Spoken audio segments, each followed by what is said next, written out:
Maka kalau meninggal satu orang alim itu sulit cari gantinya, boleh dikatakan hampir nggak ada. Kalaupun ada itu lebih rendah gitu ya.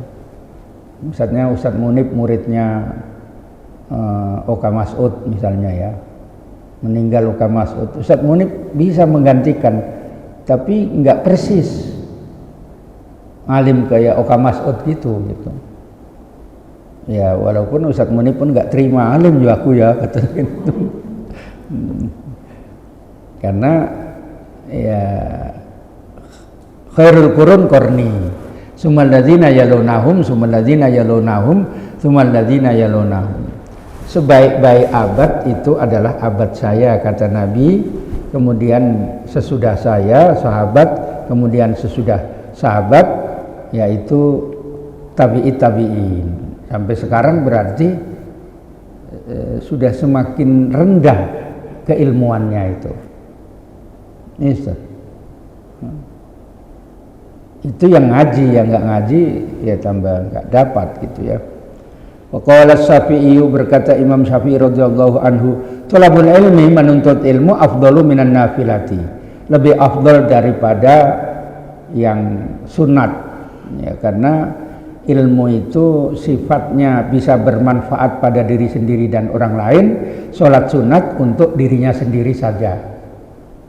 Waqala Ibnu Abdul Hakami rahimahullah, berkata Ibn Abdul Hakam radhiyallahu, kuntu inda Malikin. Nah ini penting ini. Saya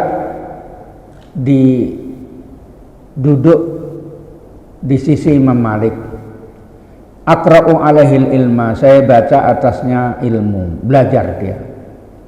Kata Ibn Abdul Hakim ini, saya belajar ilmu, ngaji sama Imam Malik. Fadakhala zuhru, kemudian masuk waktu zuhur. Wa jama'tul kutuba, saya kumpulkan kitab-kitab, liusolliya, supaya saya sholat. Begitu zuhur dia kumpulkan kitab, dia mau sholat, masuk waktu. Faqala, maka berkata Imam Malik, ya haza, bahwa orang ini gitu. Maladzi kumta ilahi bi afdala mimma kunta fihi, apa yang kamu berdiri untuknya itu tidak lebih afdal daripada yang kamu ada pada saat sekarang ini. Artinya kamu ngaji di sini pada saat waktu zuhur ini lebih afdal daripada kamu mau pergi sholat zuhur. Ini banyak yang nggak tahu, apalagi jamaatut tabligh itu seolah-olah itu sholat itu wajib di awal waktu, sehingga begitu azan itu yang di pasar-pasar, di pajak-pajak itu suruh sholat katanya kan gitu, ya. Padahal tidak begitu. Apalagi sedang mengaji, saya selalu ngikut ulama. Antara maghrib dan isya itu kan pendek. Isya itu jamaah santri dia nggak ngikut, dia lebih meneruskan taklimnya, mengajinya. Terus nanti siap ngaji, yang ikut ngaji itu jamaah sama gurunya gitu.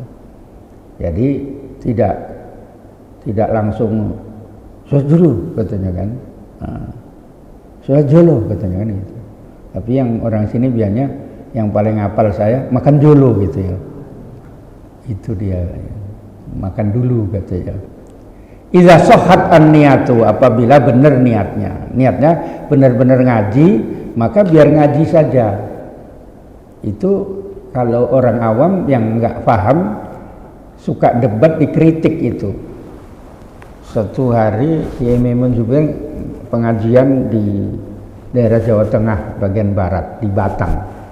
Azan asar dia cuma diem saja jawab azan, terus kita lanjutkan sebentar lagi gitu. Itu sebagai bukti meraktekkan ini bahwa ilmu itu lebih afdol gitu. Ngaji itu lebih afdol. Lalu nanti siap baru yang mau jamaah silahkan jamaah gitu. Kalau model orang apa namanya yang seperti Wahabi itu kan wajib sholat semua kan gitu kan. Nah, padahal nggak kayak gitu. Itu sholat itu namanya disebut waktunya adalah longgar, wajib muwassa'. Wajib muwassa' itu artinya wajibnya bisa longgar waktunya, tidak harus di awal waktu. Makanya dalam keadaan tertentu malah wajib dibelakangkan. Ketika dalam keadaan mengoperasi orang, dokter, azan, ya udah lanjutkan saja, wajib. Jangan ditinggalkan. Matilah orangnya. Begitu dipotong azan, udah sholat dulu katanya kan. Matilah orangnya dioperasi nggak segera nah gitu diantaranya. Begitu pas Allahu Akbar ada orang tenggelam, awak bisa menolong, ya lepas kita masuk ke air itu, kecuali nggak bisa nanti jadi berenang gaya batu. Masuk dulu ke situ demi nyawa, menjaga nyawa itu tadi. Makanya berenang itu hukumnya fardu kifayah, bisa berenang. Syukur-syukur bisa menolong gitu. Tapi berenang yang memang betul-betul berenang, bukan mau nengok pantat orang ya. Karena ada Ustaz Munib kalau udah kayak gitu ketawa aja ya. Ada tamatan aliyah kok melamar menjadi jaga kolam renang gitu. Jadi apa maksudnya itu kan? Akhirnya ditengok dulu pernah ngaji jadi tamatan aliyah kok jaga kolam renang itu mau ngapain kan gitu. Nah, itu diantaranya, makanya yang cocok lah kerjaannya. Wa qala Abu Darda rahimahullah, man ro'a, siapa yang melihat anal ghadwa, bahwasanya pergi ilal talabil ilmi, menuntut ilmu, laisa bi jihadin, bukan jihad, faqad naqasa fi ra'yihi, maka sungguh telah berkurang dalam pendapatnya, wa aklihi, dan akalnya. Menuntut ilmu itu jihad. Kalau direndahkan maka berarti dia itu kurang akalnya. Makanya di dalam penjelasan dalilnya ilmu itu, walau la nafara min kulli firqatin minhum ta'ifatun yatafaqahu fid din. Jangan semua orang itu jihad, tapi harus ada yang memperdalam ilmu. Itu karena pentingnya. Sehingga ilmu, menuntut ilmu itu berjuang. Maka di satu kampung itu kalau nggak ada yang pandai nahwu, dosa semua. Karena hukumnya belajar nahwu itu fardu kifayah. Apalagi nggak tahu ilmu tauhid. Jadi harus ada orang alim di satu kampung, walaupun tidak di MUI gitu ya. Kalau harus di MUI, ada ustadz itu yang nggak seneng ikut organisasi formal seperti itu. Ada yang mau tapi nggak aktif kali, kayak saya gitu, mau tapi nggak aktif kali. Kayak tadi itu ada rapat fatwa membahas tentang faraid. Setelah saya mengikuti udah bener, ya udah saya lepaskan. Kalau nggak bener baru saya lantak. Kok kayak gitu kalian bikin dengan gitu tentang faraid. Maka tadi saya cakapkan sama Ustadz Marwan karena dia ahli faraid. Faraid saja, bukan sunat-sunat, yang fardu-fardu saja. Ya, ilmu yang paling cepat hilang itu faraid. Makanya kalau manaknya itu belum meninggal sudah dikasihkan aja lah Pak, biar nggak rebutan harta katanya. Misalnya ayahnya Hasan sebelum meninggal itu udah dituntut dia, ya bagi aja sekarang ya katanya. Nanti berebut itu, siapa yang mau merebut? Ya aku lah ya katanya.